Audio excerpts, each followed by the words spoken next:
ምክንያት የደነገጠው የብልጽግናው ኃይል ከፍተኛ ዘመቻ ከፍቶ ዘመቻው ተቀልብሶበት ራሱን ዘመቻው በልቶት ይገኛል። በዚህም አፋብን ከፍተኛ ድሎችን እያስመዘገበ ነው። በጎጃም፣ በጎንደር፣ በወሎ፣ በሸዋ ከፍተኛ ይህ ከማስመረቅ ጎን ለጎን ነው። ጎን ለጎን ያስመርቃል፣ ብቁ ያደርጋል፣ ስልጠና ይሰጣል፣ ህዝብን እየሰበሰበ ግንዛቤ ይፈጥራል፣ ፖለቲካ ያሰለጥናል፣ ህዝብን ያረጋጋል፣ የህዝብን ንግድ ያሳልጣል። ማን አፋብን ነው የሚያደርገው?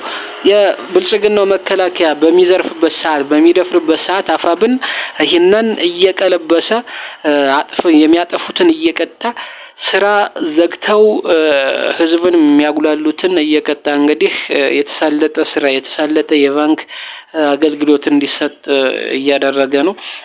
ይህ ምንድነው? ሞራል ከመገንባት አንጻር፣ ፖለቲካ ከማስረዳት አንጻር፣ ህዝቡን ከማነጽ አንጻር ለህዝቡ ግንዛቤ እየፈጠረ ብልጽግና ማን ነው የሚለውን በመረጃ እያጋለጠ እንግዲህ ከዚህ ጎን ለጎን ነው እየተዋጋ ያለው። ከዚህ ጎን ለጎን ምን በራሱ አቅም ነው እየተዋጋ ያለው።